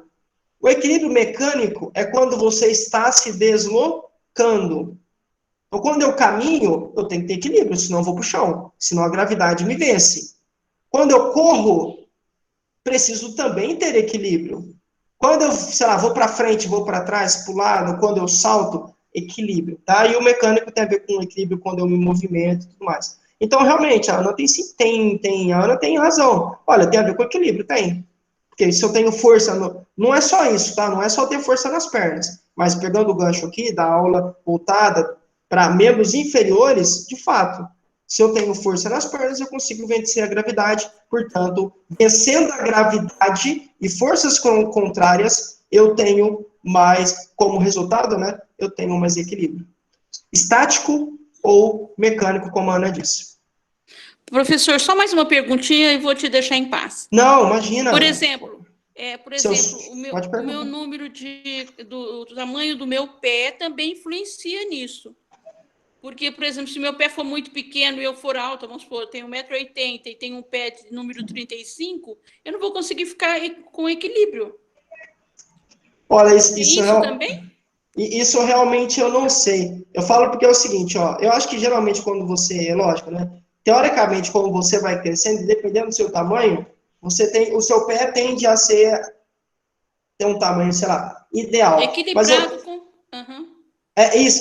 Mas assim, eu conheço algumas pessoas que são grandes, quando eu falo grande, eu falo 1,80 m, tá? Alguma coisa assim. Que tem o pé, sei lá, 40. Meu pai. As mulheres da minha família, de sangue, não a minha esposa, as mulheres de sangue, então, minhas tias, minhas primas, causam no mínimo 40, as mulheres. São altas e fortes. Não, E mas aí elas... tá certo, né, professor? Exatamente, elas calçam 40. Isso, agora tem homens que têm 1,80 m e que tem um pé por volta do 40 e por aí vai. Então, assim, eu não sei se tem uma relação direta, assim, ou não. Eu nunca li nada sobre, né? Mas sim, talvez deve ter, né? Talvez quem tenha, falou né? isso para mim foi um ortopedista, Não, professor. então se ele falou, então tem. Eu acho que, assim, eu não tenho dados científicos para responder, mas faz sentido. Se você tem um pé muito pequeno, o seu corpo pode pender para frente ou para trás, por exemplo, e você não conseguir se equilibrar. Acho que faz sentido sim. Mas eu nunca estudei sobre, eu confesso. Assim, não Tá. tenho Ô, professor, certeza. desculpa falar tanto, viu? Desculpa aí, minha. Não, relaxa, Ana. Manda bala. O que você acha? É isso, a Ana falou, olha, é importante que eu tenha, né? Por que eu tenho que são mais fortes, geralmente, do que os superiores? Ora, porque eu sustento todo o peso do corpo, né? E ainda, além de sustentar o peso do corpo, né, de serem mais resistentes, mais fortes, mais parrudos, mais robustos do que os membros superiores, eles também fazem parte ou nos auxiliam, permitem a locomoção. Andar, locomover, deslocar. Sustentação, já falei, e a postura do corpo humano.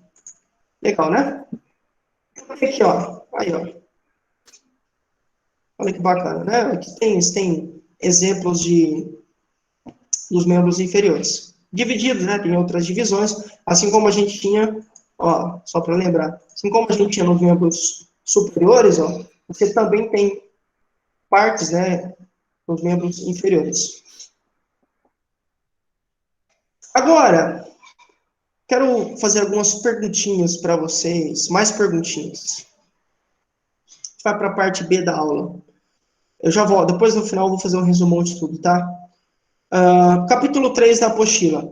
O que vocês entendem, pessoal? A Ana falou semana passada, tá?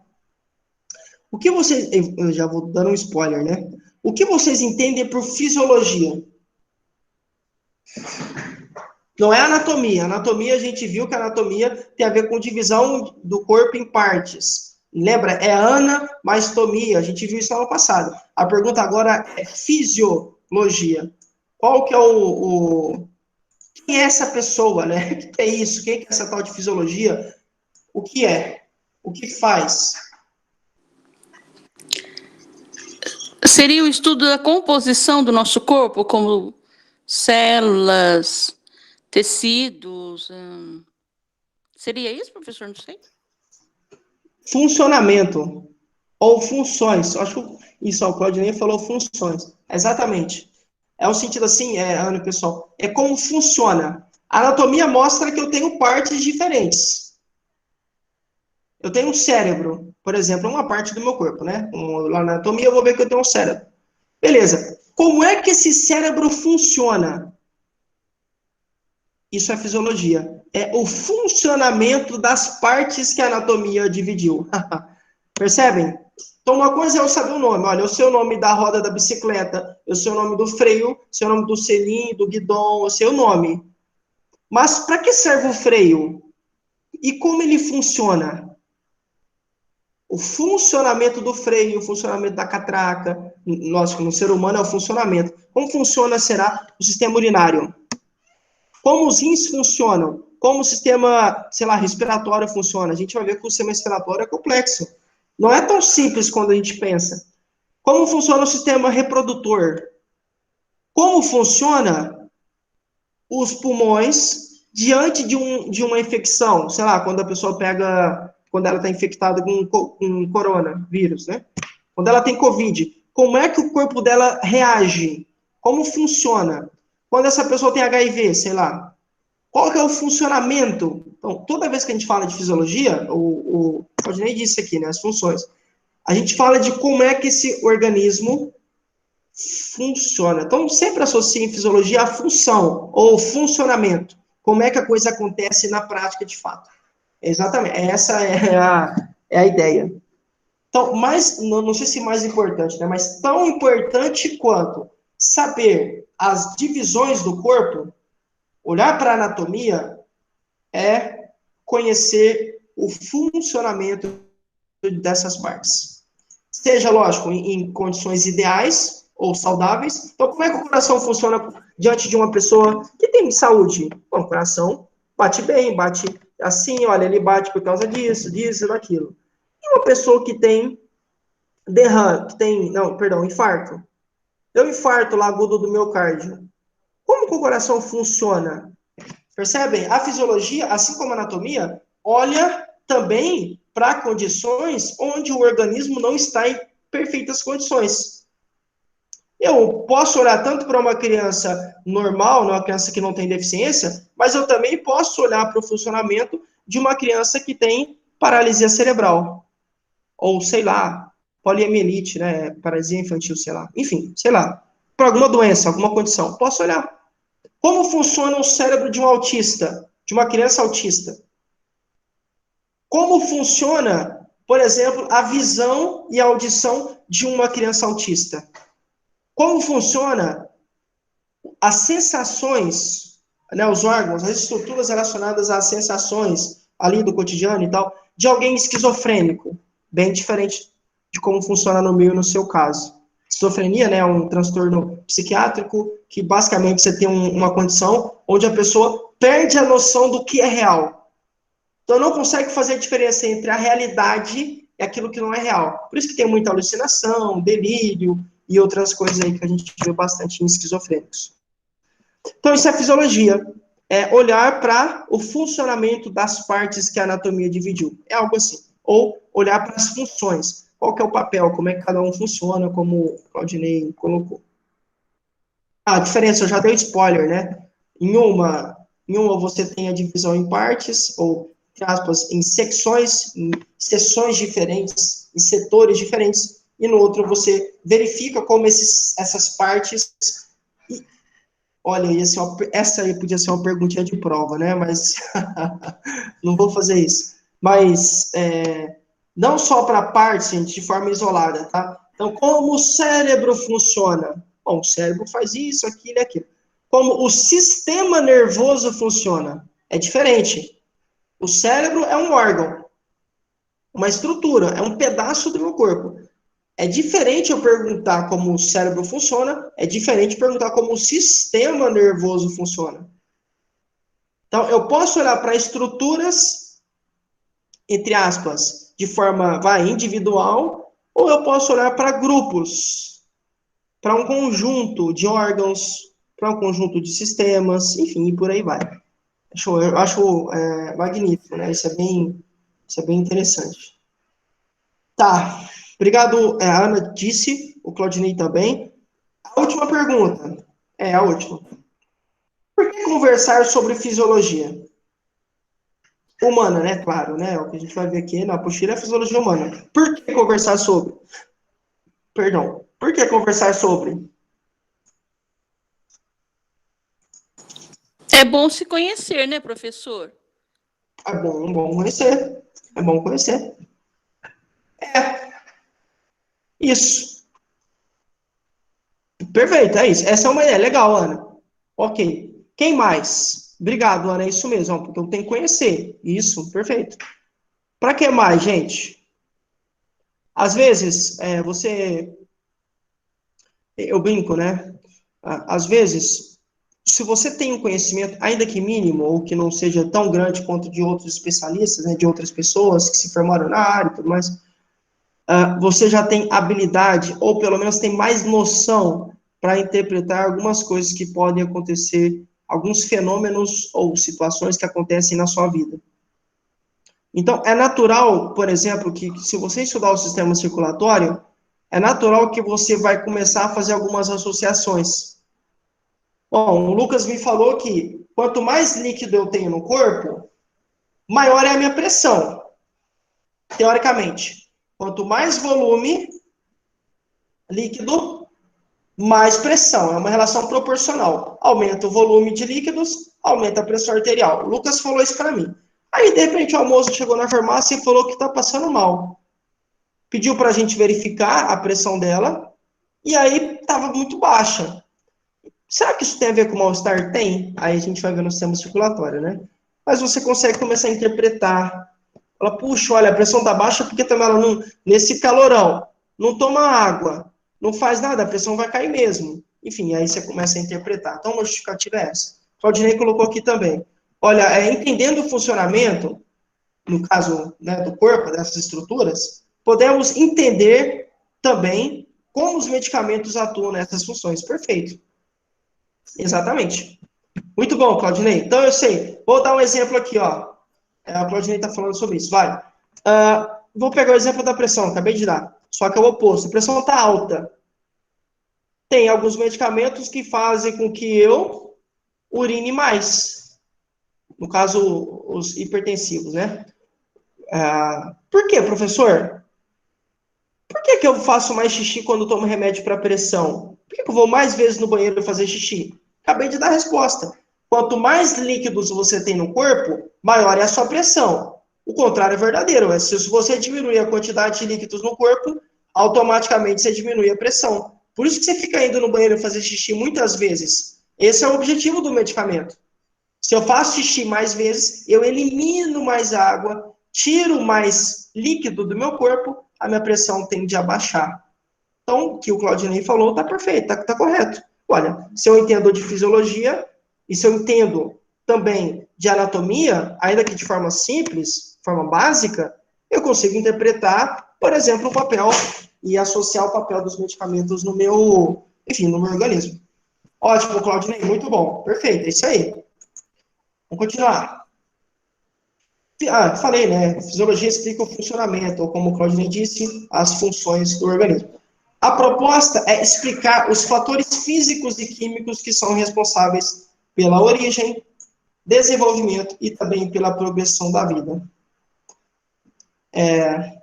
A gente vai ver algumas coisas relacionadas a isso, mas é muito bonito, né, gente? Você entender como funciona é magnífico. Desde o mais simples vírus até o mais complexo ser humano, todos possuem características funcionais. Funcionais vem de função, como o Claudinei disse. Então, assim, olha, independentemente, se eu pego um vírus, ou um mamute, um ser humano, um tubarão, eu preciso ver como isso funciona. Tá? Ou uma planta. Pega uma planta lá, quero ver como uma planta carnívora. Ela tem uma lógica para poder ser predadora, entre aspas, predadora, né? Tem uma lógica. Enfim, aí funcionamento. A fisiologia também vai para essa parte vegetal, que eu acho fantástico, eu falei para vocês que eu gosto, né? Mas, então, a fisiologia olha para vida, para organismos vivos, não só para o ser humano. E aí, óbvio, se eu conheço um pouco sobre isso, além daquelas justificativas que eu dei para vocês, eu consigo, de alguma forma, observar e até mesmo estudar como esses organismos funcionam. A fisiologia pode ser dividida em virótica, bacteriana, celular, vegetal e humana. Virótica, vírus. Bacteriana, bactéria. Celular, células, né? Vegetal, óbvio, de vegetais. E humana, que é o que a gente for olhar para cá. A anatomia e a fisiologia andam juntas, pois a anatomia estuda a estrutura do corpo, as divisões, né, as partes. E a fisiologia olha para suas funções, como o nosso colega Claudinei muito bem colocou. Anatomia vem de forma, né, ou tem a ver com a forma, com o formato, com a estrutura, com a seção. A fisiologia vai olhar mais para a função. É um casamento, gente. É um casamento. Por que é que eu consigo pegar esse lápis? Você consegue porque você tem dedo. E aí você consegue pegar por causa dos dedos. Tá. Se eu consigo pegar por causa dos dedos, eu olho para quê? Para anatomia. Eu sei que isso aqui chama dedo porque a gente já estudou anatomia em dedo. Dedo, isso chama dedo. Mas por que é que eu pego esse lápis? E como é que isso acontece? Tem estímulos elétricos que saem do seu cérebro, dão comando para os seus dedos, e aí eles conseguem fazer o movimento de pinça. Perceberam as duas de mão dadas? A fisiologia acontece e a anatomia, entre aspas, executa, né? Então, eu tenho as duas ao mesmo tempo, de mãos dadas. São, digamos, de certa forma, inseparáveis. Amigas, como tipo casamento, né? Isso são casadas, ou pelo menos se apresentam assim. Na saúde e na doença. Na alegria, né? É exatamente a mesma coisa. E na tristeza. Corpo e fisiologia. Você pegou pesado, né? Não, vamos dar um exemplo. Quando você faz atividade física, você exercita o seu corpo. Sei lá, suas pernas, seus braços, sei lá, seu abdômen, enfim. Seu corpo físico, anatomia. Só que, quando você pratica atividade física, você libera hormônios. E esses hormônios fazem com que o seu corpo funcione de um jeito diferente. Olha a fisiologia. Você fica mais alegre, mais disposta, com uma sensação de bem-estar, de relaxamento, de prazer muito maior por conta da atividade física. O contrário é verdadeiro. Quando você está com depressão, em muitos casos, alguns hormônios ou neurotransmissores estão lá embaixo. Serotonina, dopamina, enfim, está lá embaixo. Consequentemente, o seu corpo funciona de um jeito diferente.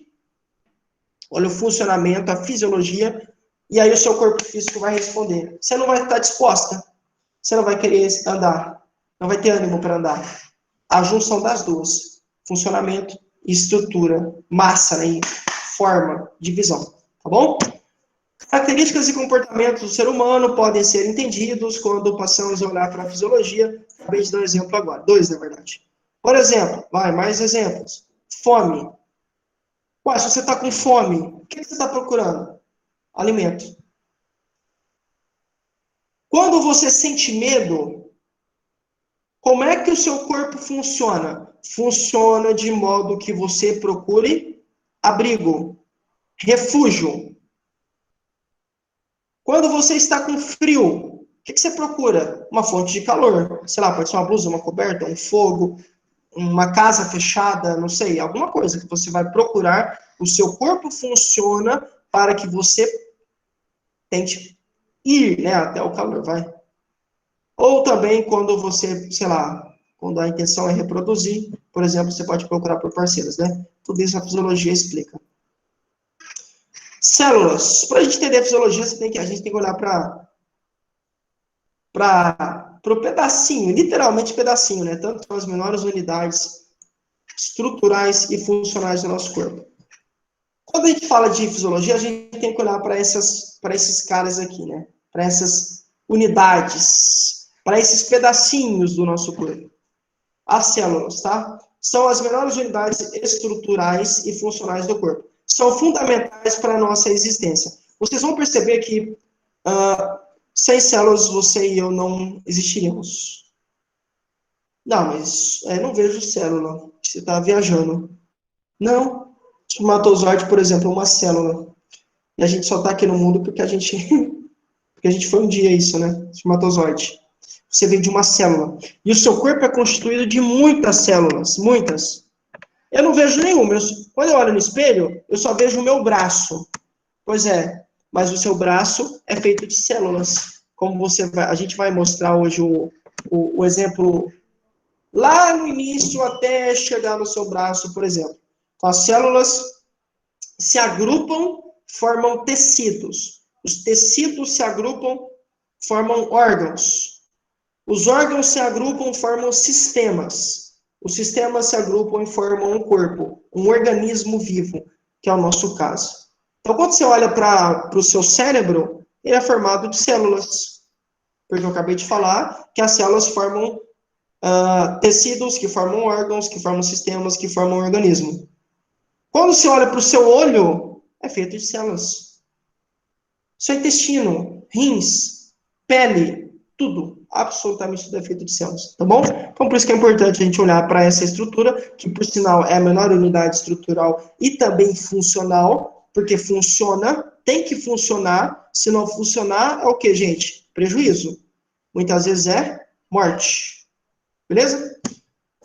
Então, enfim, as células estão organizadas em partes, mas se algo destruir a sua organização, a função da célula será alterada. Isso é, o que significa, pessoal? Que em algum momento ela pode ser invadida, e a gente já viu vários exemplos onde isso acontece. Quando invadida, você tem uma condição onde geralmente ela se autodestrói, tá bom? Para que não aconteça uma contaminação por parte de outras células. Então, as células podem ser invadidas. Então, existem agentes oportunistas, como eu dei o exemplo do fungo negro, quando eu falei da Covid, né? O fungo negro aproveita seu sistema imunológico fraco, débil, frágil, se instala no seu organismo, usurpa, ataca as suas células e começa a se multiplicar. Um exemplo. Então, essas células, sim, podem ser atacadas. Podem apresentar falhas, podem ser cancerígenas e tudo mais. As células restantes geram novas células até que seu número original seja restabelecido. Ou seja, as células se multiplicam. Há uma renovação celular constante e tal. Existem aproximadamente 100 trilhões de células em todo o corpo. Tá baixo o som. É normal. Obrigado, Paulo. Deixa eu ver com a galera. Turma, o som tá baixo para vocês? Eu tô tentando falar bem alto, mas se tiver baixo... Para mim tá ótimo, professor. Tá normal? Obrigado, Ana. Obrigado. Paula, talvez seja a sua como eu falei pro caso da Carol, às vezes dá pico na internet, e aí talvez seja esse pico, tá? Deixa eu colocar aqui. Tá normal, Thalia? Thalia também falou que tá normal. Tá bom, talvez seja... Obrigado, Thalia. Paula, talvez seja alguma falha mesmo, algum pico na internet. Alguma oscilação. Melhor assim. Qualquer coisa você me avisa, mas eu tô gravando, tá bom? Imagina, que isso. Então, aproximadamente, o nosso corpo tem algo em torno de 100 trilhões de células. E aí, claramente, essas células precisam ser organizadas. A gente tem algo em torno, como eu acabei de mostrar para vocês, perdão, deixa eu ver certinho aqui para eu não me confundir. 100 trilhões, isso, de células. Pode passar. Vamos lá, imagina. Vamos lá. Essa organização, na prática, significa o quê, gente? Que essas células são também... eu vou procurar dar um exemplo para você, tá? Mas essas células também são divididas em parte externa e parte interna. É como você e eu. Quando você olha para mim aí através do Meet, deixa eu ver como você está me vendo, né? Ó, você está me vendo aqui, você está vendo meu rosto, meu cabelo aqui. Você está vendo a minha parte externa. Mas eu tenho uma parte interna, claramente. Isso acontece também com as células, ok? Então, você tem a parte interna e a parte externa. A parte externa a gente chama de membrana plasmática e a parte interna a gente chama de citoplasma. E aí, fazendo também a metáfora, esse citoplasma, a parte interna, também tem, entre aspas, pequenos órgãos, que são as organelas. Você também não tem órgãos aí dentro de você? E esses órgãos ajudam você a funcionar bem? Tem o coração, né? Tem um rim, tem um pâncreas, tem um fígado, sei lá, tem um intestino. Você tem a bexiga, você tem partes aí. órgãos que permitem o bom funcionamento do seu organismo, do seu corpo. Então, as células também é isso. Você tem uma parte externa e uma parte interna, tá? Só que esses pequenos órgãos nas células, lá na sua parte interna, a gente chama de organelas. São compostas por um núcleo, onde a gente tem algumas informações, alguns dados, né? A herança genética, que é o DNA, e também o DNA e o RNA. O DNA e RNA são compostos aqui. Olha só que louco, que coisa doida, né? Se você olhar para a apostila, tem uma página aí nesse capítulo que mostra algumas funções dessas organelas, ou desses órgãos, ou pequenos órgãos. Eu coloquei duas aqui só, mas tem uma lista aí na apostila. Citoesqueleto, que dão forma à célula. Então, como a célula tem um formato diferente. Vejam aqui, ó. Vamos para o último slide. Ou quase o último, né? Perdão. Opa, cadê ele? Dá para estar aqui. Ué, cadê? Nossa, que pena. Será que saiu? Tá aqui, ó. Aqui, ótimo. Aqui. Olha aqui. Células são iguais? Não. Tem formatos diferentes. Esse aqui é olha esse formato. Esse é o espermatozoide, né? Isso aqui é um neurônio. Enfim, formatos diferentes. Tem estruturas, ou há uma parte que condiciona, que permite que isso aconteça, que no caso são, ou é o citoesqueleto, da forma célula. Tem a mitocôndria, que tem a ver com a produção de energia. Lógico, eu tinha um professor que estudava isso aqui, mitocôndrias. E aí ele olhava principalmente para... Olha só, que bom. Obrigada, Carol. Obrigada, Carol. Que bom que deu certo, Paula. Show de bola. Tinha um professor meu que estudava mitocôndrias. E aí ele estudava o seguinte: alguns idosos sentem falta de energia, não têm disposição, não só idosos, né? Pessoas. E aí, nos estudos que ele realizava, ele olhava justamente para esse pedacinho aqui da célula, para as mitocôndrias. Claro, né, gente? Uma célula ali, com esse pedacinho, com a mitocôndria, falha é uma coisa. Agora, se você tem muitas células com problemas na produção de energia, que no caso aqui é a mitocôndria, automaticamente, como um todo, esse organismo vai ficar sem energia. Então, as pessoas, muitas, né, ficavam apáticas, indiferentes, indispostas, alguns até chamavam de preguiçosas, mas não gostavam de fazer as coisas, não tinham ânimo, desejo, vontade, vigor, energia para fazer as coisas. Isso se justificava por conta da baixa de mitocôndria. Problema da mitocôndria, consequentemente, problema de energia, e as pessoas se apresentavam assim. Então, vejam, um pedacinho da célula comprometendo o organismo inteiro de uma pessoa. Lógico, né? Você tem o agrupamento, né? Várias células com problema de mitocôndria, mas é só para vocês verem, entenderem o poder que isso tem. Seguindo, tá terminando, tá? Vamos lá. Como eu falei para vocês, você tem um agrupamento. O nosso corpo é um resultado de partes que vão se conectando e aí formam um resultado final. Lembram-se que eu mostrei para vocês? Ó, craniana, ou crânio, vai. Ou tem a ver com 29 ossos, né? Isso, ó. Cabeça formada por 29 ossos, juntos, ligados, conectados, formam a cabeça.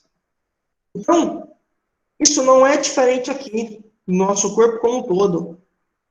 E aí, as partes, essas pequenas partes, se agrupam, se amontoam, se ajuntam, se aglutinam para fazer algumas coisas. Então, quando eu tenho um grupo de células, vejam aqui, ó.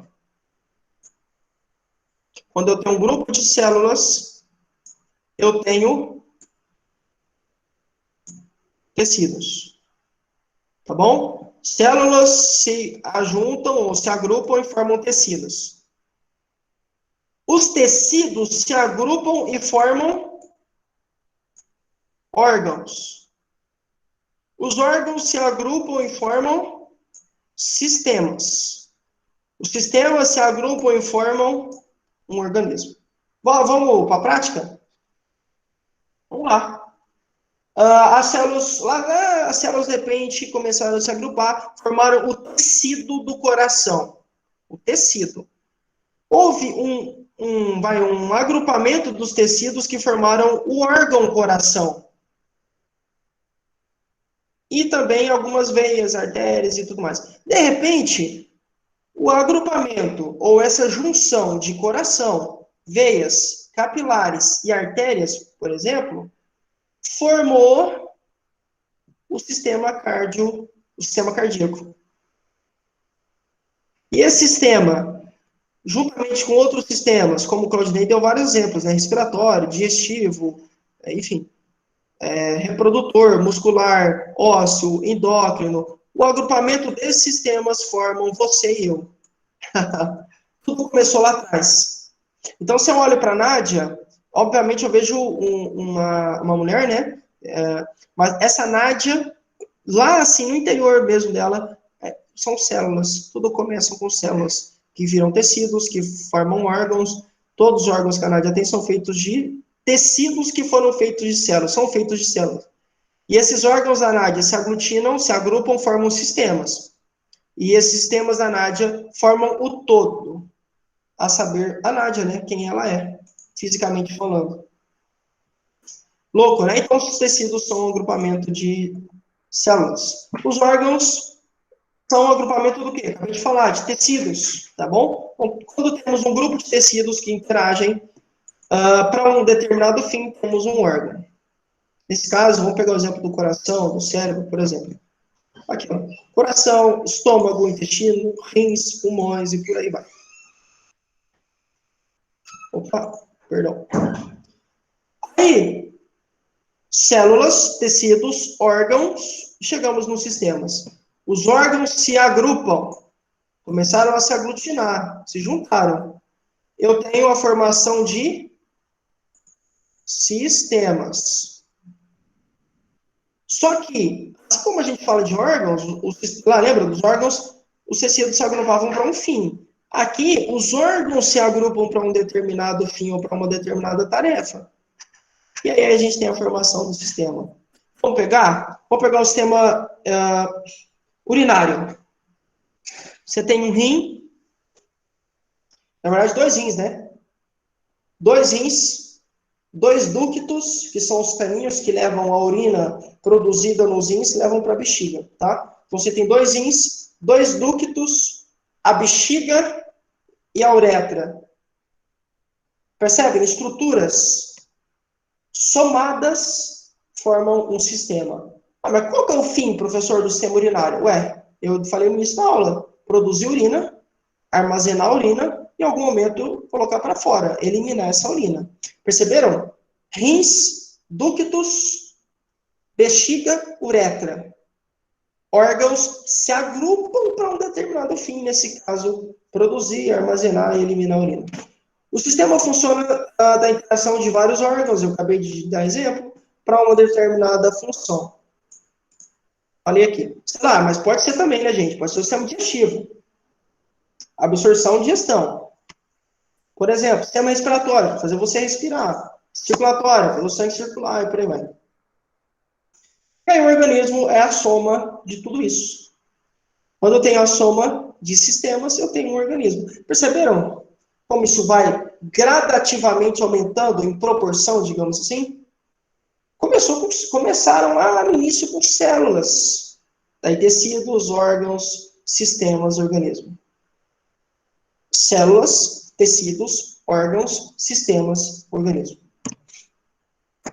E aí você tem 2 tipos de organismos, né? Os procariontes e os eucariontes. Vou falar um pouquinho aqui, mas a ideia é que esses procariontes tenham...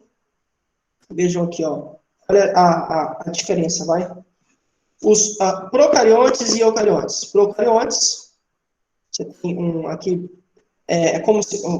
eles são menos complexos, são mais simples, essa é a ideia. E os Eucariontes são mais complexos. Vejam quantas organelas aqui a gente tem. Lembra que a gente falou de organelas? Aqueles pequenos órgãos? Olha o tanto.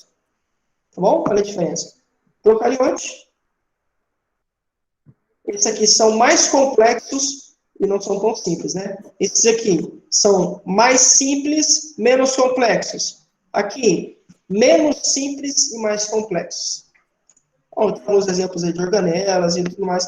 Aqui é exatamente a mesma lógica. Procariontes, eucariontes. E aqui você tem alguns exemplos de células, né? Como eu falei, aqui embaixo, espermatozoide. E ao lado, aqui, ó. Então, olha. Aqui você tem um neurônio e aqui você tem um espermatozoide. Formatos diferentes porque atuam em regiões diferentes. O espermatozoide tem uma função. O neurônio tem outra função. São células distintas, mas ambas são células. Bom, revisão da aula. O que a gente viu? O nosso corpo é formado ou é dividido em partes, né? Tem divisões. A gente aprendeu na escola que cabeça, tronco e membro, mas também tem o pescoço, como o Claudinei matou a charada, e como a gente viu também na aula de hoje. Cabeça, pescoço, tem o tronco se divide em outras 3 partes. Tórax, que é a parte aqui superior do tronco, onde ficam pulmões, coração, por exemplo, abrigados. O abdômen, que seria a barriga no popular. Tórax é o peito, abdômen é a barriga. E na parte inferior a gente tem a pelve, que é onde você tem o encaixe, a conexão, você tem a junção dos membros inferiores. Falando deles, a gente tem também outras divisões, membros inferiores e membros superiores. Inferiores sustentam todo o corpo, são mais resistentes do que os membros superiores, mas os superiores são também importantíssimos, ok? Mesmo não sendo tão resistentes, são importantíssimos também, porque é justamente por meio deles que a gente consegue desempenhar as atividades relacionadas à habilidade, né? Quando a gente fala de deslocar, membros inferiores, mas relacionadas a comer, pegar, digitar, pintar, enfim, dirigir, geralmente em um organismo saudável, a gente usa os membros superiores. Depois a gente olhou para a fisiologia. Fisiologia é a companheira, é a irmã, ou a prima, que seja, da anatomia. A anatomia olha para partes, para estruturas. A fisiologia olha para como isso funciona, como isso se dá, como isso se apresenta, qual que é a função dessa determinada coisa. E aí, para que a gente olhe para a fisiologia, a gente tem que entender que há uma regra. Tem que olhar para as células que se agrupam, formam tecidos, se agrupam, formam órgãos, se agrupam, formam sistemas, se agrupam, formam um organismo, você e eu, tá? Existem 2 tipos de organismos, procariontes e eucariontes. Eucariontes são mais complexos, os procariontes são mais simples, digamos assim, não são tão complexos, né? Tá bom? E tem vários tipos de estruturas, vários tipos de células, pois cada uma tem um objetivo. Por exemplo, as células do cérebro são neurônios. E as células relacionadas à reprodução, por exemplo, no homem, no aparelho reprodutor masculino, espermatozoide. Beleza? Porque cada um tem uma função. Tá? E a importância de olhar para a fisiologia é que a gente consegue interpretar fenômenos que acontecem no dia a dia, ainda que a gente tenha um conhecimento não tão avançado quanto de especialistas. E também, talvez seja uma das principais justificativas, é tentar olhar para o papel dos medicamentos no nosso corpo, como o Claudinei brilhantemente colocou. Beleza? Deixa eu ver, tem mensagem aqui. Exatamente. Esse processo se chama mitose, ou formação de tecidos. Perfeito. O Claudinei colocou. É isso aí, Claudinei. Muito bom. Perfeito. Lembrei do... Ei, Claudinei. Engraçado, é verdade, mitose. Tá bom, gente? Beleza? Olha que processo legal, né? Como o nosso corpo é perfeito, pegando o gancho da Ana. Certo? Obrigado, pessoal que participou. Obrigado, Claudinei, que colocou informações. Ana, a Nádia, enfim, as meninas. Obrigado. Boa noite, pessoal. Boa noite. Obrigado, Carol, por você ter ajudado a Paula. Enfim, boa noite para todo mundo que participou. Tá bom? Um beijo. Alguém tem alguma dúvida? Deixa eu descompartilhar aqui. Alguém tem alguma dúvida? Aí, melhor assim, né? Não? Bom. Eu amei Então a aula, semana professor. que vem. Ah, que bom. Que bom que você gostou. Parabéns para nós. Obrigado. Carol colocou que não tem. Então, a gente se vê semana que vem, tá bom? Obrigado, fiquem com Deus.